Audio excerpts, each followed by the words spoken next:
Thank you everyone for joining this reading and conversation with Dr. Ryan Clark. My name is Madina Tuhbatullina, and I'm an MFA candidate at the University of Nevada, Las Vegas, and I'll be moderating this talk.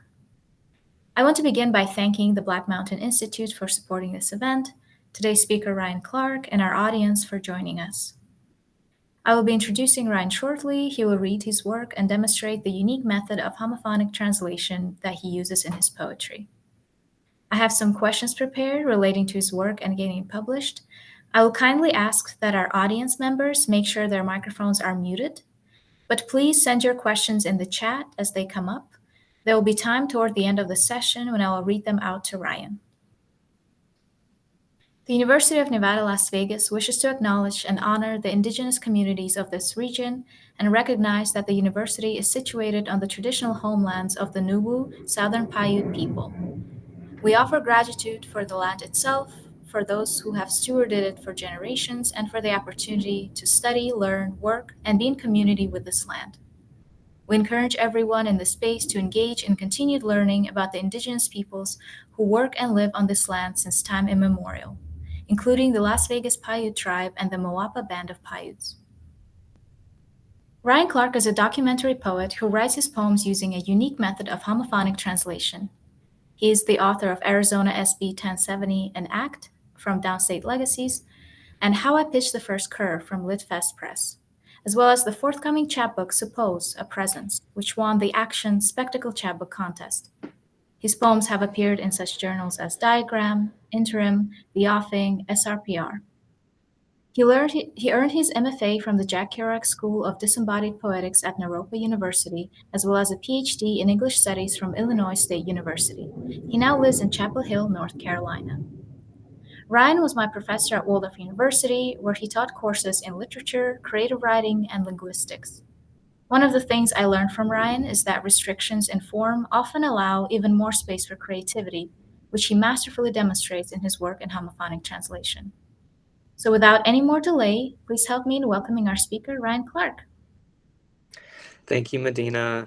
Thank you, everyone, for joining here today. I'm honored to be talking with you all.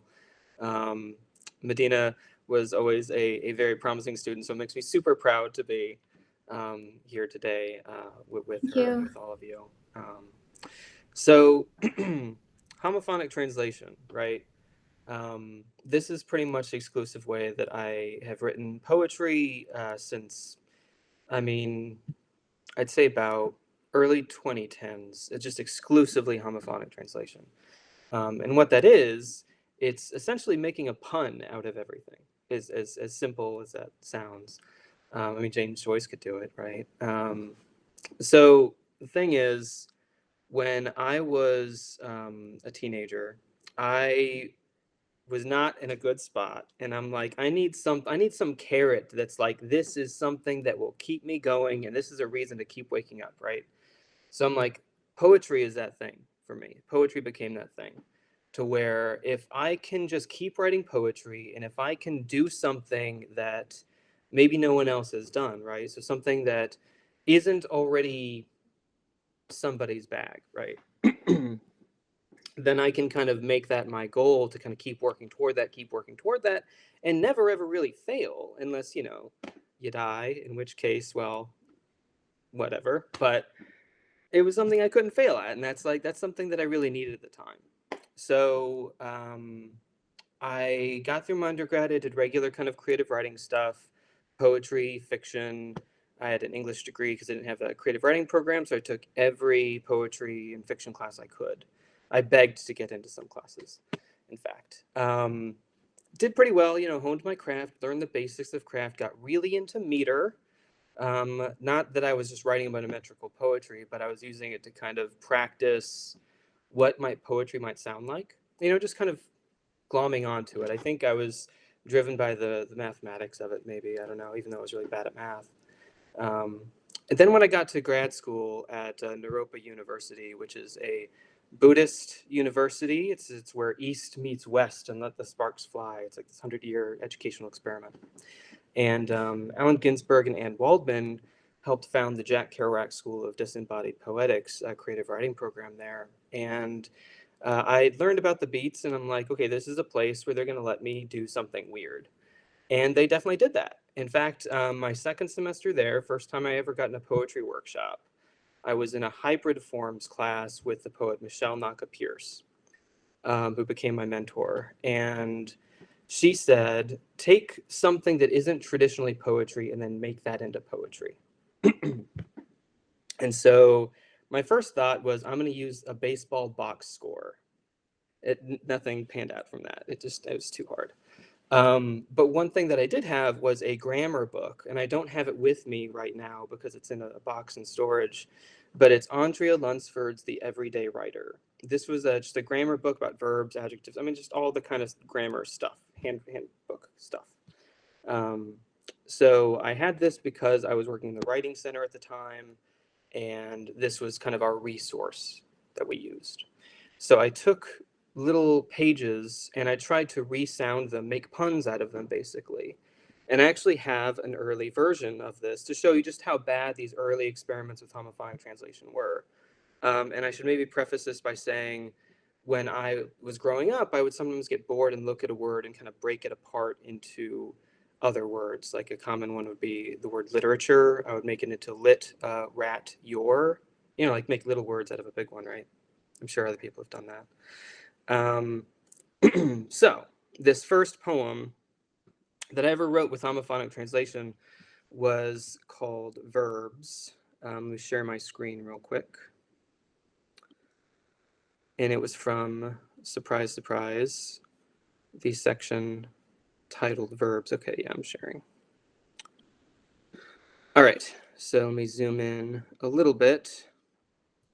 So as I said, this was spring 2007, from Andrea Lunsford's The Everyday Writer. And this is what I came up with, just trying to make new words out of old ones. So this is 29 verbs. Thief eye forms of her bees, you see. The ape rope riot, ox eye Larry of her bees. This sting wish, beat we in lion lay. Sight hand, see tree see, and ray I see. CQ in C of her bees. Tenses a cure, a T lie, you see. Act one of OIC, and pass one of OIC. A prop riot T lie, C. Elect the A, prop riot T mood. And you can see at the bottom there's these footnotes that indicate what the source text was. So this first stanza, the 5 forms of verbs, thief eye forms of her bees, you see. I don't know what UC became. I think it was maybe from the word use in 29b. But as you can see, it's a total nonsense, not good stuff at all. Let me stop presenting for a minute. And that's what I started with. I started with completely nonsensical poems that really sucked, to put it blankly. Other people thought they were cool in my workshop. As I said, I think Naropa was a weird place with open-minded, weird people. And so they were like, yeah, keep going. And they encouraged that. And I'm like, okay, that sounds great. Because I think they believed in the idea and they thought that it doesn't matter if the poem's bad if the idea is interesting. And so thankfully, I was given the space to keep doing those kinds of poems. And I did them for the rest of the semester, and they gradually got slightly better. Not substantially, not enough to share you another one. It's more of the same, maybe slightly more interesting lines, maybe. But that gave me the room to kind of keep playing with that. And throughout the rest of my Naropa career, like even my MFA thesis, it was not homophonic translation. This was something that I would do on the side, playing around here and there, but I hadn't yet fully committed because I hadn't yet gotten to the point where I can control what the meaning was. And I really wanted to control the meaning because I wanted the poetry to be good. I didn't just want it to be interesting. So after my MFA, I was kind of living in this in-between no man's land of a year between my master's and my PhD because I didn't know I wanted to get my PhD yet. And so I was working at a telemarketing job, and I was I had these scratch bits of paper with just lists of names, and I would do homophonic translations of these names in between calls, just to practice and practice. My cat is making noise. Sorry. Good, stop it, crazy boy. Anyway, so I would just kind of use that time to practice and try to hone, and I think I made them again slightly better, but still nothing particularly to write home about or anything like that. And along the way, I was reading poetry. I was reading critical essays about experimental poetry, particularly Pierre Joris.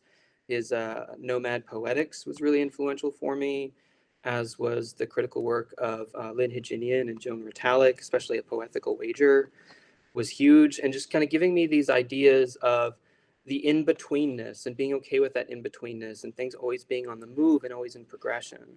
So again, it's more poets kind of giving me room in this way to kind of keep experimenting and just kind of keep playing the long game and just kind of keep working at it.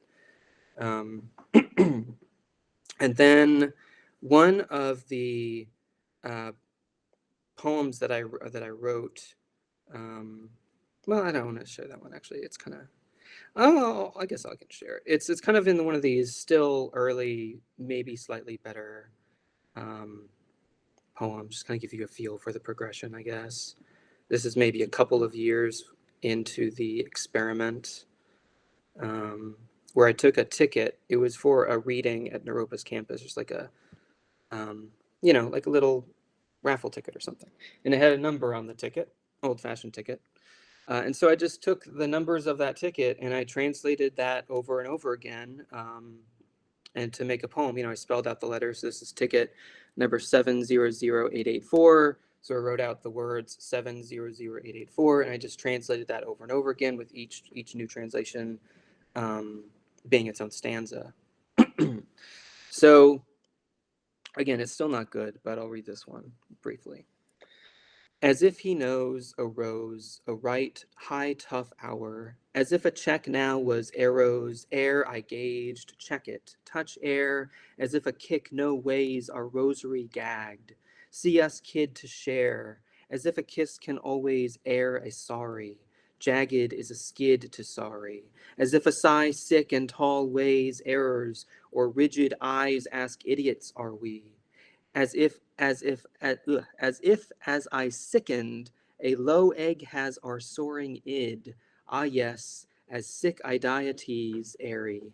As I fast, I seek an end, allow a gas of hours of earring-eyed chassis, skied it easy rye, as if our east eyes can end all wages, if our soft airing had. See us as a sky ditty, as you are. So yeah, still not really making any sense at all. But I don't know, for me, that was progression. That was like, okay, I have a few lines that I think at least sound kind of cool, even if they don't mean anything. And in my mind, it was meaning something. It was just, I couldn't tell you what it is now.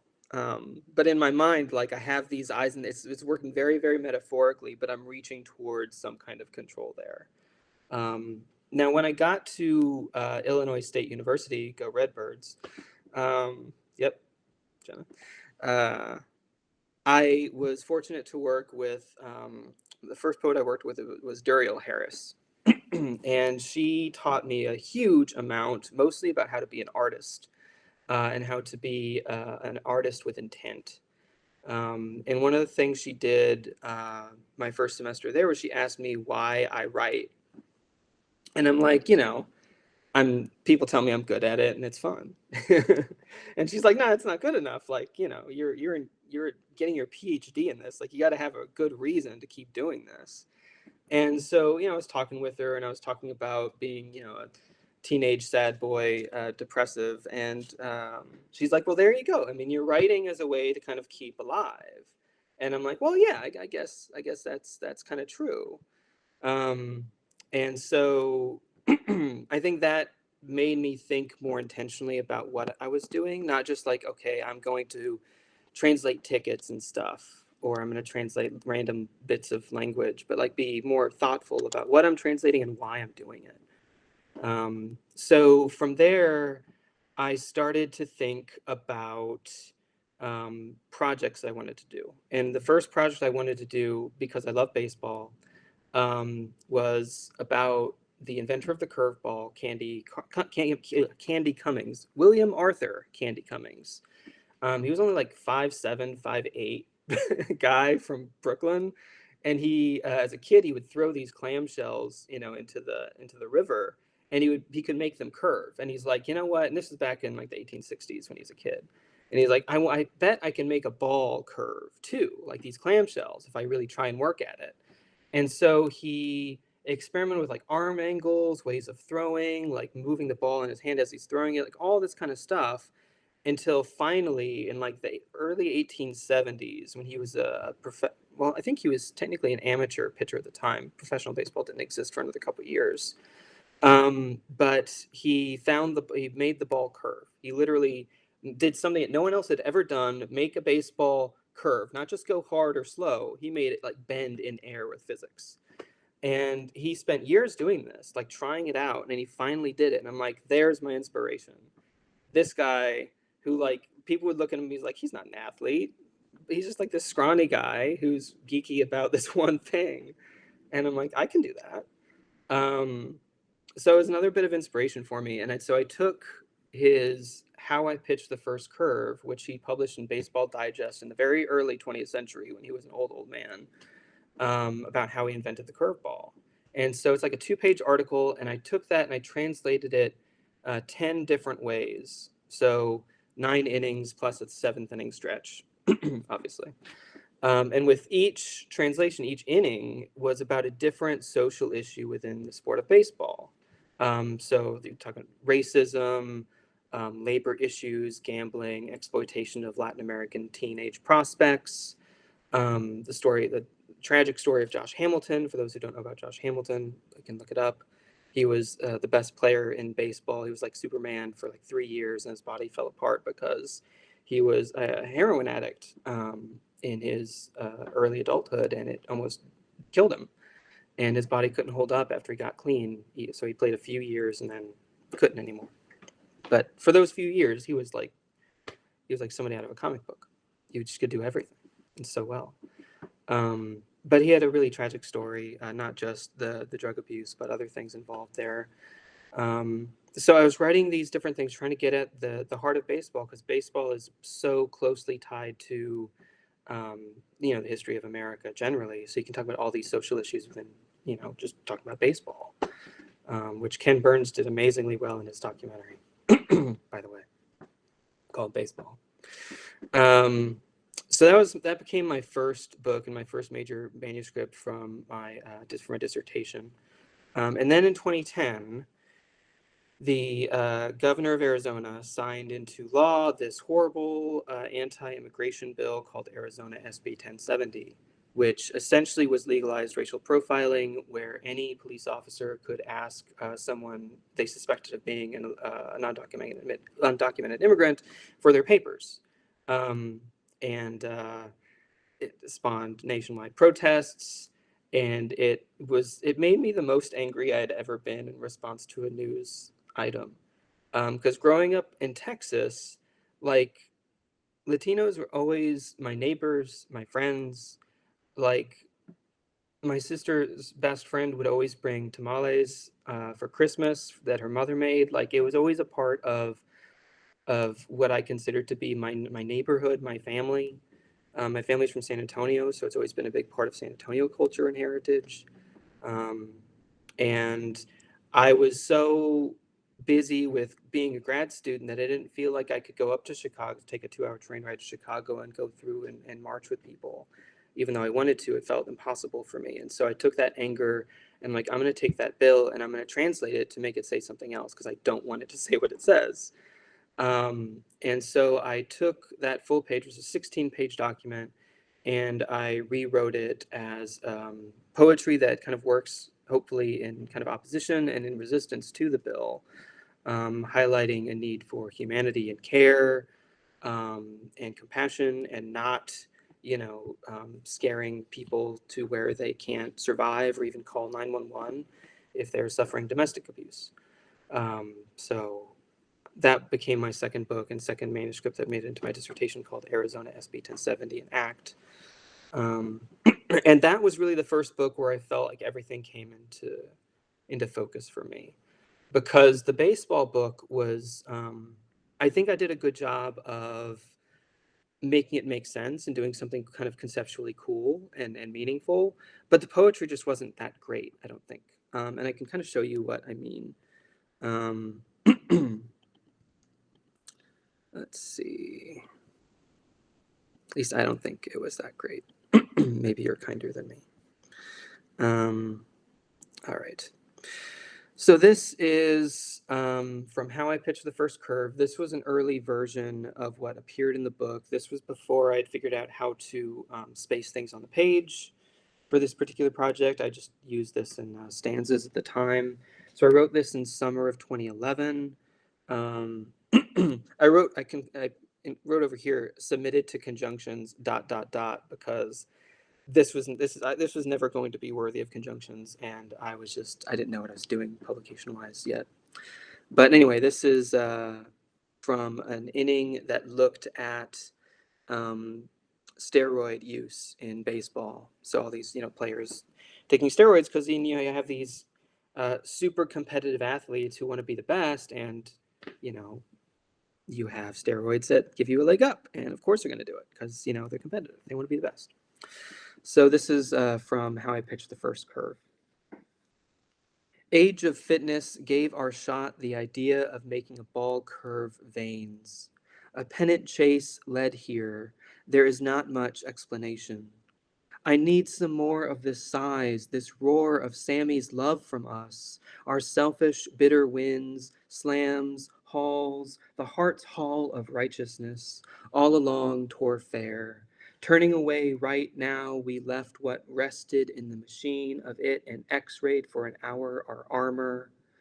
All of us dented the wood, begged the boys. I fix a ball, curve it the same way we had been, lay ink to our old cheating. I need to win the pitch. I need to seem good. The teammate offered size and I tried it. I struck out Rhine in practice. Every year he'd hit it out off of me and I'd fixed it. Tell on me. If the righty threw it, he'd double in a man.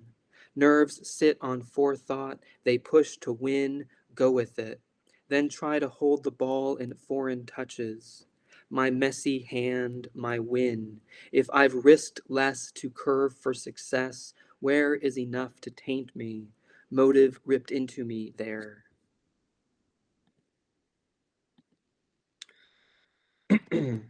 So I was able to say what I wanted to say.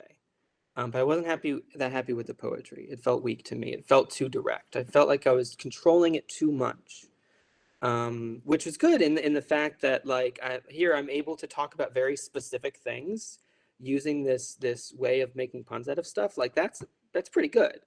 But it wasn't what I wanted. I still wanted it to be good poetry. So at this stage, I should probably show you what a lot of my study at Illinois State led me towards. So I studied linguistics while I was there. I was very dorkily the only student in a phonetics and phonological theory who stayed behind for the optional um, study. Like it was like the final exam period, because the final was a paper, so you didn't have to show up. But like there was these things where we're looking at these charts that's like, okay, this is this speech chart. It shows like, I don't know, vibrations or whatever. You're supposed to be able to tell what word that is by looking on the vibrations, right? And so I'm like, that sounds really cool. And I was the only one who showed up to learn about it that day. And I was auditing the class. I wasn't even taking it. But anyway, I got really into linguistics. So um, part of the reason why I was doing that was because I wanted to learn how to control my translation technique better, not just going by sound. I wanted to focus on what each letter was capable of doing, because it's not what traditional homophonic translation is, which is, let's use the approximate sounds, right? And just kind of match it somewhat. I wanted to see what can a T do besides just sound like the way the T sounds in that particular word I'm translating. So let me show you this chart that I put together. This is a cheat sheet. I don't use it, but as I was kind of learning how to do this, I was putting it together and kind of learning and adding to it as I went. So each letter, which is a grapheme, um, it can make many different sounds because you don't have the one-to-one written and spoken English. So the letter A can make different sounds. It can be the word A, the indefinite article, or it can make the sound A like in gate, like in hat, like in saw. It can be an unstressed syllable, which is a schwa, or it can be silent like in the word aisle. B can be b, silent is det. Just about every single letter can be silent, which is very, very handy. The only two letters that absolutely cannot be silent, at least in the way I speak, are Q and V. Technically, F cannot be silent either, but I don't know about you, but I always, well, not always, but often will drop the F in words like of. Like, I went to the back of the store, not back of the store. So I often find myself just silencing F since I silence it in my verbal speech. And that opened the door for so much. Like when I learned all these different sounds that letters can make, my favorite, I think, is probably T because it can be the word T, or the word T, or sound T, or D, or sh, or ch, or just be silent. There's so much you can do with a T. I like the D as well. The D is pretty good. P's are great. You can make it into an F. N's are fun because N you can make it into an NG sound, like in the word think, like unga. So I got really geeky about all this phoneme stuff. That's what my study of linguistics allowed for. Um, so let me show you now just a brief example of what this looks like in practice, because I want to just keep talking and talking. I know there's some questions too. This is from a recent poem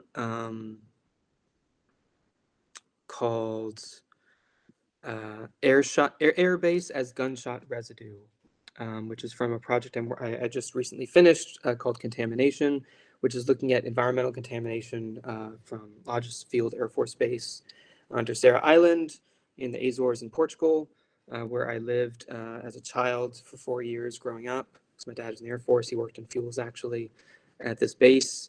And so we have a lot of fuel contamination in the ground, potentially the water supply as well, but that's not been proven yet. Although there's a lot of anecdotal evidence suggesting that it is.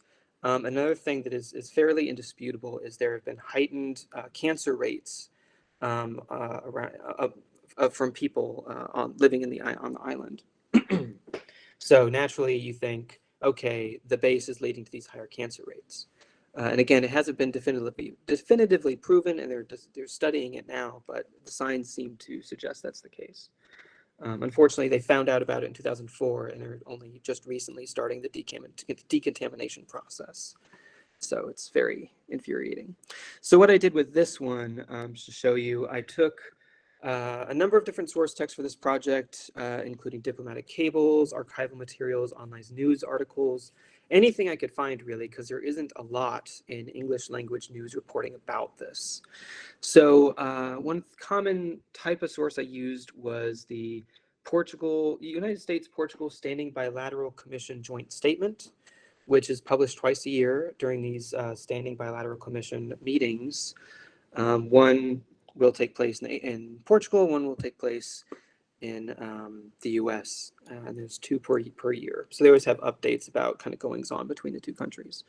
And so here, this is the 43rd from July 2020, you see there's a number of different items. Here's more. And what I did was I put a yellow highlight next to the ones that relate specifically to the Azores. So the ones with the yellow dots are the ones I used for my source text. So this first one, just to give an example, the 43rd session of the United States-Portugal Standing Bilateral Commission, SBC, met July 15th in Washington, D.C., Lisbon, and the Azores, both in person and virtually, to discuss cooperation on key bilateral issues. And it goes on and has updates about things Azores related. including the contamination sites. You can see, let me zoom in. The SBC acknowledged that a path forward was identified for 2 sites, 3003 main power plant and 5009 Gumi de Takan at Lodges Field. Talks about environmental matters, et cetera, et cetera. And then as well as sites 3001 and 5001, which were 2 of the biggest sites of contamination, one being the main gate area, and the other one being the South Tank Farm by the town of Praia, where I had lived for a time. So what this looks like in practice here, can show you these pictures. So as you can see, the top half of this page in this notebook is the source text that I'll write out. And I write it very small so I can try to fit as much in as possible. Because as you can see, the bottom half is the translation, and it's not nearly taking everything. In fact, most of it I'm leaving behind as silent, unused material because I don't need it, and I'm looking for a particular thing that I want to say, and so I look for those letters throughout that stream of letters that will help me to do it. The only rule is you can only move forward, and you have to sound out the letters that have to be sounded, like Q's and V's. So Q's and V's are like the bane of my existence when I'm doing this. I'm like, oh, I really want to get to that point, but I got to address this V first. Hold on. So I use the word of a lot because of that. It's a nice cheat. So this poem, you can see source text, translation, source text, translation, et cetera, et cetera. And here's the end of the poem. This is also how I revise as I write. I'll kind of, scratch things out if it doesn't sound good. And then the other aspect of my revision is when I type everything up. That is often when I will make some more changes to see, okay, does this flow right? What should the line be? Those kinds of things. But for this poem, I just modeled the existing form, which is the kind of list of one. Here's a long prose line, here's another prose line, etc. So I did the same thing with this. So I'll read airbase as gunshot residue real quick. 1. The fortified earth, the air fortified, the ocean wave, a fort that crashes. 5. As maritime states with teeth and fists, the rage we feel at the leak of fuel is an important rage, and we splash our hands in anger and call it treading water, so far the shore. 6. The space between the base and the island is a dialogue. Take a shell to your ear to listen in.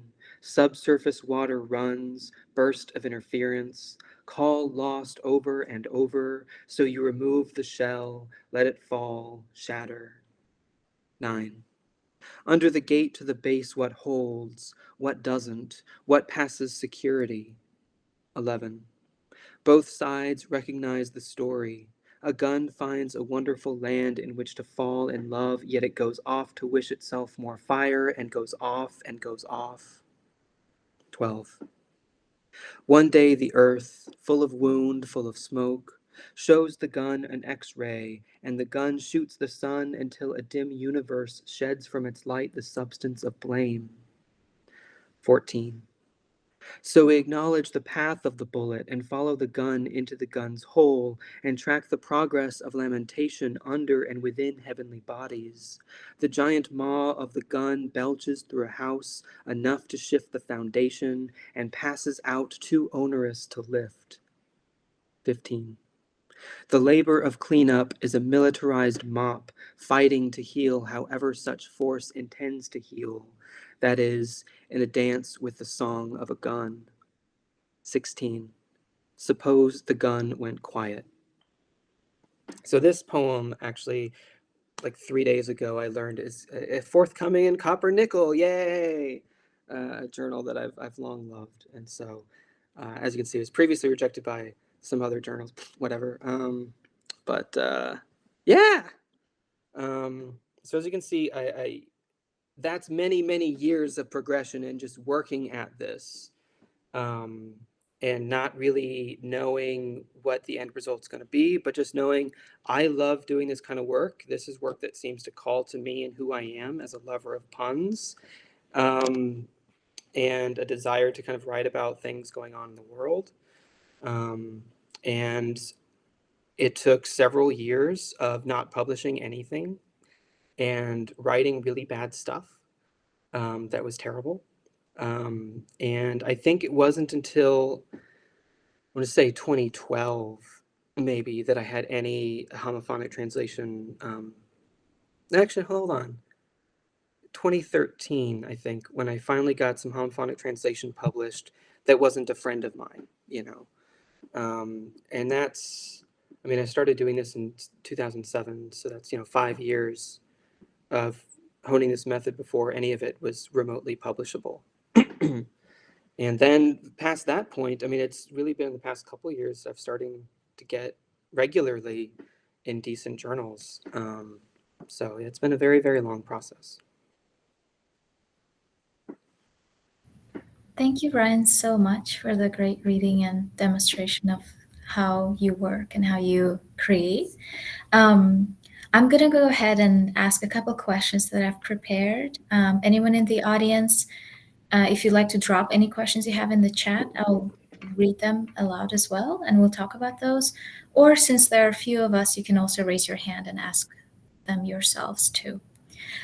So one thing I wanted to ask, which I think you touched on a little bit, is I want to know how, let's say, like in a line, how you start. So is it that first word that you do, and then out of it things kind of fall into place, or I know you do versions, so I wanted to ask how that process looks. Yeah, thank you. So I'll generally have an idea in mind that I want to play with, like a general feeling, right? Mhm. But you kind of have to you have to work with what you're given. So I kind of describe this as like, imagine going through like a maze, and it's like pitch black, and you can only kind of feel a few feet in front of you, right? So you can't plan for long-term movements. You have to have short-term movements with an overall general goal, and let the material in front of you kind of dictate what that looks like in practice. So that's been, oftentimes I'll definitely look at the first word. I'll try when possible to use the very first letter, Mhm. um, but it doesn't always work that way.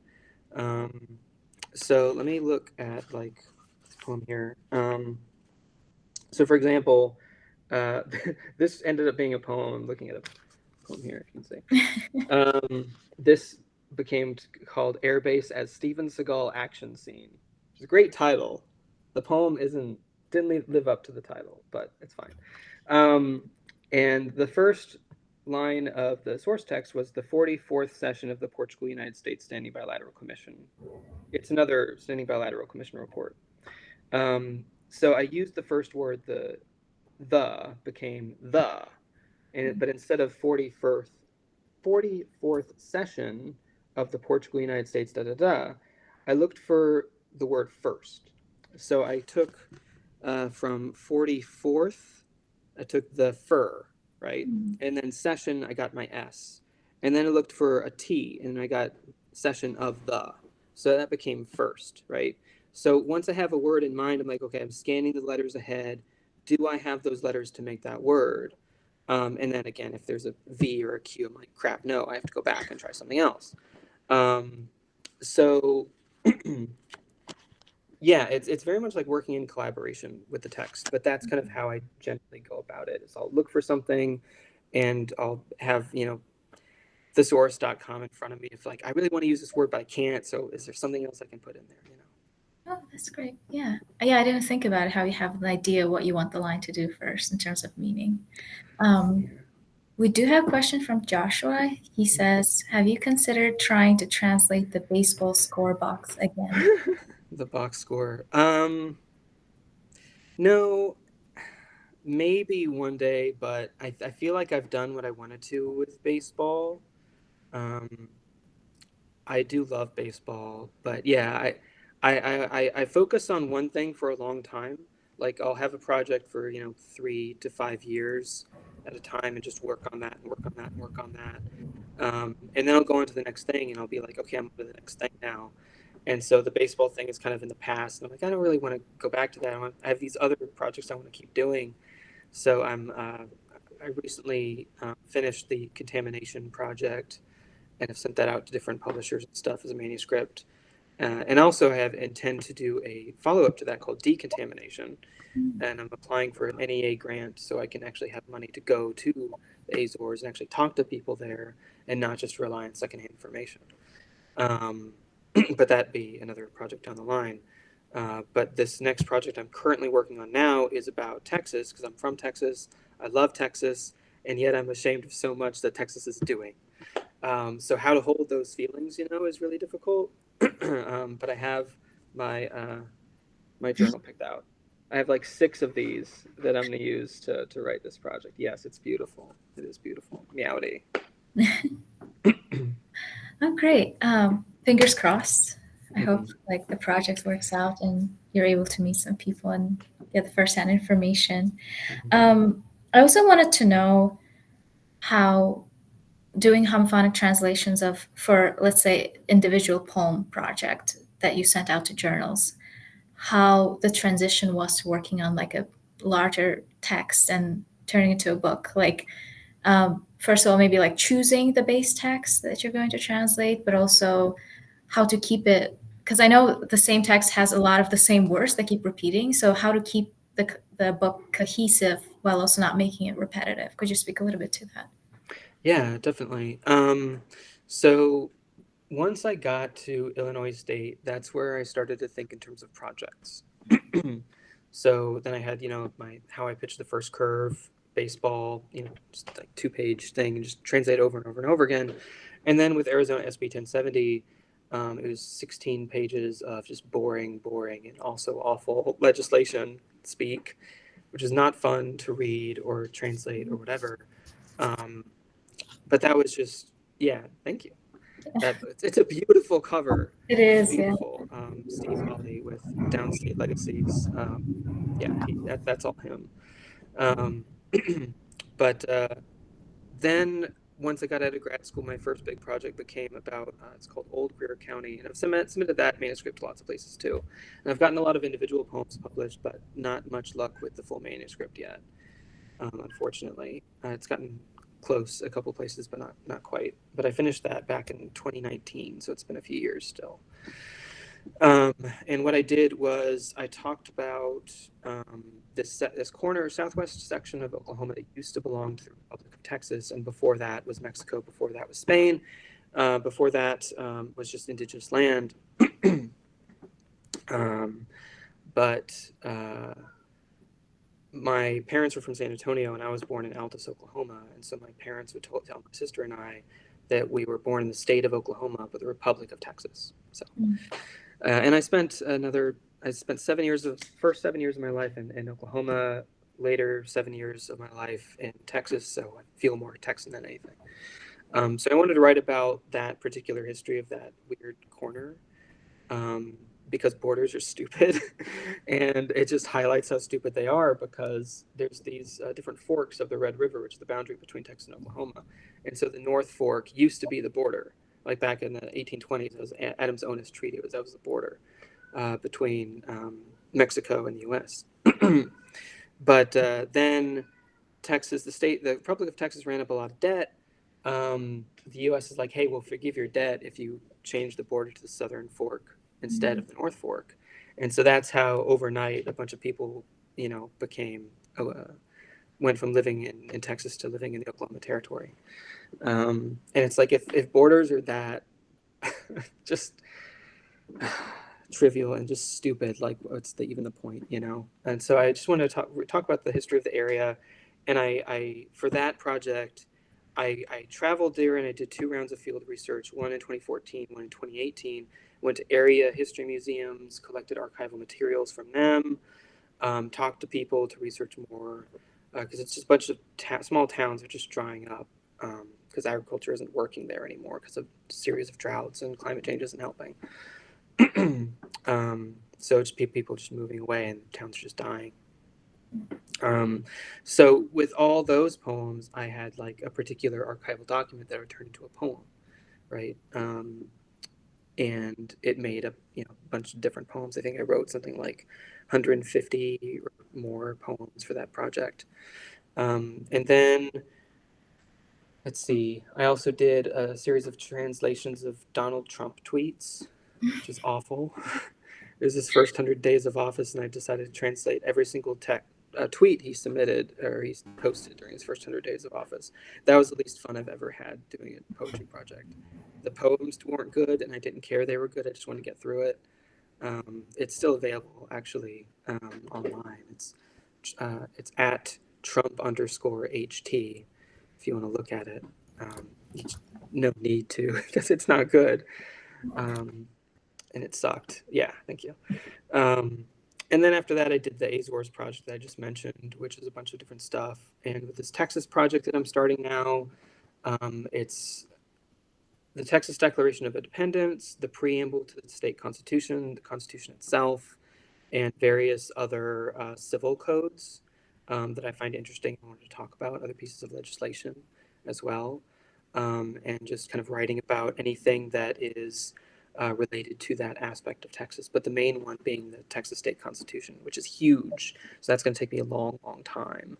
And it's very daunting because I'm not good at long poems. So I got to break it up into sections and hope that it eventually flows and makes sense at the end.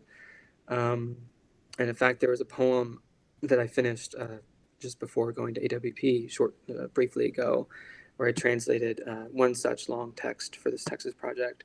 And as I was writing, I'm like, this really sucks. Like, this is bad.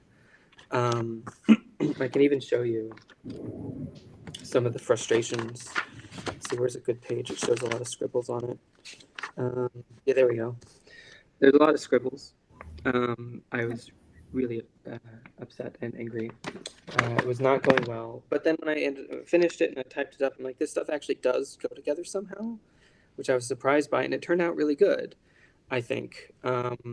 And ultimately, I think what that comes from is having a central idea of what you want to talk about in your mind. And it's kind of like your center of gravity, right? So in your writing, you're always in that ballpark. You're always around that idea. And so it's going to relate somewhere, some way to that idea. And by the end, hopefully it ends up making sense and it all holds together. But sometimes it doesn't and the poem just fails, you know. Right. Yeah. Yeah. I'm sure a lot of us are familiar with that experience. Where just poem just fails, you have to chuck it. Yeah. Yeah. I did want to ask about. I know you've talked a little bit about publishing your experience with that, but I'm very curious, like how those beginnings were. Like, oh, hello, cat. It's Blackberry. Hi, Blackberry. Um, I'm curious as to like how those very beginnings were of like the first poem of homophonic translations and the second, like what your strategies were. Like, did you already look up more experimental publishing literary journals, or was it just like, let me try this and see what happens? Yeah, I really didn't know what I was doing. I I didn't have much guidance. Like that was one thing that I felt was lacking in my grad school experience was guidance about how to publish.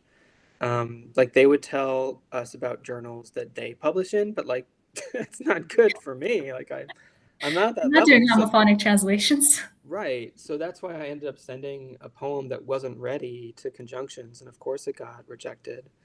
I mean, I still don't think I'm at the level where I'm gonna, presume to get into conjunctions. Definitely not. But, I realized that, okay, publishing in these journals that my professors are telling me about isn't working. So what else is there? My first successes came from journals that were small, that were kind of like a friend or a friend of a friend, that I heard about that way, that were just publishing weird experimental work. Facsimile was an early one at Naropa, run by Travis McDonald and Jen Marie McDonald, then Jen Davis, now Jen Marie McDonald. Um, but so I had some poems published there. There was a good kind of DIY publication scene in and around Naropa where people would just kind of create their own little zines and journals and stuff. Um, and then I met a few people who had small journals like that at ISU as well.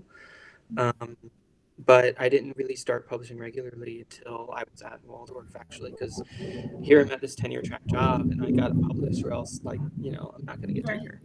So it really kind of forced my hand, and I just searched for a bunch of journals, and I'm like, okay, like, by at that point I had gotten, I think, a couple of decent publications, um, but I wasn't regularly doing anything like that. So I found these small scale journals. Let me publish these small scale ones first, and then kind of periodically send it to a bigger one, and then kind of start going to the bigger journals once I get regularly in the smaller ones. And that helped me a lot. I think give me confidence and allow me to establish a regular submission practice, which I think is really the key to getting published, just having regular practice.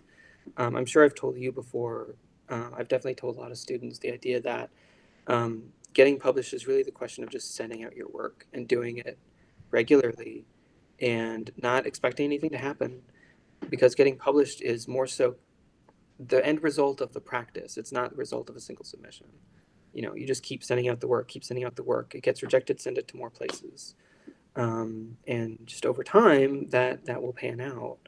And if you find that you're an idiot like me and you're just submitting to journals you have no place submitting to, like, you'll eventually figure that out and try to find journals that are kind of more small stakes to start getting your feet wet and start kind of building up from that. Great, thank you so much. Yeah, it's very inspiring to hear that you can start submitting with smaller journals and it can build up to bigger ones and then to book projects, which is Yeah. amazing. And there's also a lot of like just great people running small journals. There's a journal called Parentheses. It's an Mhm. online journal that I sent some work in for their, I think, third ever issue, and they were really, really nice. And I submitted to them again, and well, that poem got accepted the first one I submitted, and then later on, I submitted to them again, and they published the poem, and then also nominated it for the Best of the Net anthology. I'm like, hey, cool! Like that was the first time that had happened to me. Um, so don't look down at the small journals. If there's work that you really, really believe in, um, and you don't intend to stop writing anytime soon, you'll have more opportunity to have like better work that can go to better journals if you really, really want to get in better journals. There's nothing lost in submitting stuff to smaller journals. If like don't be too snobby, for yourself. Right. I think I'll ask maybe one more question and we'll see how we're doing on time. I did want to ask, a lot of us are hoping to teach at colleges and universities someday. And I know, like, as your student, you have exposed us to a lot of work that is deviating or subverting the norm, whether like in diversity of voices or diversity of form. Would you give like, do you have any guidance to us as maybe future instructors and how to include work and like that and how to get students excited to read it and engage with it, even if like a form might be a bit difficult for them to grasp at first? Yeah. Well, I think ultimately it comes down to what you yourself are passionate about talking about. Because I think for me, I'm passionate about weird work, like work that does something strange or interesting. I love work that is working from source texts. Um, I love documentary poetry. I love anything that's like, that's weird and I haven't seen that before. That's the stuff that gets me really excited. And so that's the stuff I want to share with students because I want to show them what's possible, right? Mhm. But it all boils down to my own excitement. If I'm excited about this work, then they'll be more excited about hearing about it. And if this, like, let's say a form is particularly challenging, like for instance, I never made, actually, that's not true. I one time made homophonic translation an assignment in a class I was teaching. That was when I was in grad school. And the students seemed fine with it. One of them even got their poem published in the campus literary journal that they made. Nice. Um, they did like a homophonic translation of uh, some bit of advertising language from Apple, and it was like a poem kind of about like the evils of Apple. I'm using a Mac, so I have nothing to say, but you know, and I have an iPhone, so. But yeah, but I decided that that was something that I didn't want to make them have to grapple with, because for me, it was a years-long process to get it like decent poem out of it. And I'm not going to presume that other students are going to be as interested in doing that kind of work. I'll talk about it with them, but I'm not going to press it on them. But there's other kind of cool forms that I really enjoy, like erasure poems, found language poems, working with documentary forms, that I have brought into the classroom and I have been really, I've really enjoyed. And I think that that passion has kind of come across the students as well. But yeah, if you're really passionate about it and you love it, just let it kind of shine to your students, and hopefully they'll kind of pick up on that. Yeah, thank you. That's really nice. Finally, I did want to ask if you'd like to share about your current project or the chapbook that's coming out soon. Suppose a presence. If you tell us a little bit about when we can expect it and what to expect. Yeah, so Suppose a Presence is a long poem from my contamination project. So it has these two threads running through. One is about the history of militarization of the Azores, particularly Terceira Island, which is the island I lived on where the base is. It has the most boring name of any of the 9 islands of the archipelago. It just means third. It's the third one. The other's named after like saints or geographic features or whatever. This is just it's the third one, whatever. Um, but There's this interesting thing about Tercera. It's the origin of this very particular kind of, and I'll put in quotes, bullfight, because it's not really fighting the bull, where they have this breed of bulls that are raised on Tercera, and they live in the interior of the island to get like the pristine, all the good, the best pastures, and it's like they're held in high regard, and they're held in high regard because in the 16th century the Spanish invaded the Azores for the first time, and the locals had like no military, like they were farmers. So we have these Spanish soldiers, storming the island, and so the farmers are like, let's release the bulls, like let's just like herd the bulls toward the soldiers and hope they scare them off. And so the bulls come running out, and they're like huge and aggressive and scary, and the soldiers get freaked out and they try to run back to their ships. It's called the Battle of Salga Bay. It wasn't really a battle; it was more like a stampede. But the bulls essentially won the battle, and the Spaniards, they tried to get back to their ships. A lot of them died actually drowning trying to swim back to their ships. That was the extent of the panic. And ever since then, on the island, they've had these street bullfights where they have like a very long rope with slack, almost like a very long leash, and tons of slack. It's not like the bulls are straining against the rope or anything. And they let the bull just kind of wander through the street while people try to like run up to it and just kind of like, I don't know, wave like a T-shirt in its face or something, and just try to get it like annoyed so it'll chase them. And Right. they'll run and run and they'll jump over the barricade before it can, maul them. And it's just all in celebration of the bulls, because the bulls were an important part of the island and how they fought back the Spanish. Um, and in the 19th century, there was this British guy who was going and just kind of taking notes about the island, you like a bunch of British people did at the time. Just like, let me go to some place I've never been and just write about it. So he did, and he noted that the bulls on Tercera were especially aggressive and behaving in ways he hadn't seen bulls behave anywhere else. You'd have a bunch of bulls in a circle, where two bulls in the middle would just like duke it out, like they would just fight with this ring of bulls just watching them, and it was very strange. And so I'm like, even the bulls are militarized on this island, and this is before there was even an Air Force base. And now the base is so entrenched into the economy that when they started downsizing the base, like a lot of Portuguese locals lost their jobs, and it really hurt the economy of the island. So now they're trying to figure out, okay, how can we, not take the base away, because the base is so important to the island now, like just economically, while also making sure that base is killing them. So there's all this stuff along with this. I was crawling around underneath the base hospital with my friends, because that's what you do. And there are these cancerous gases down there that I didn't know about at the time, but later they evacuated the hospital and said, oh yeah, we have to conduct all of our medical stuff on the grass outside in tents now, because there's cancerous gases coming from underneath the hospital. And so for years, I was worried that I had gotten cancer from crawling around underneath the hospital. But it turns out, well, it was a false alarm. But I was like convinced that I had done that. And so it's like this personal contamination. You got the nostalgia. You have all this militarization of the island and the base. All these things working together. I'm doing a really bad job of talking about it, but trust me, it's good No, it stuff. sounds very interesting.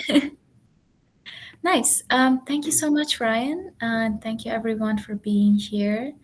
Um, I will probably save it later to make sure the recording is okay. But thank you so much for your talk. I've learned so much. And thank you all for coming. I'm hoping this was an engaging session. Oh, Karen says thank you in the chat. Oh, thank you. And thank you so much. And you all have a good day.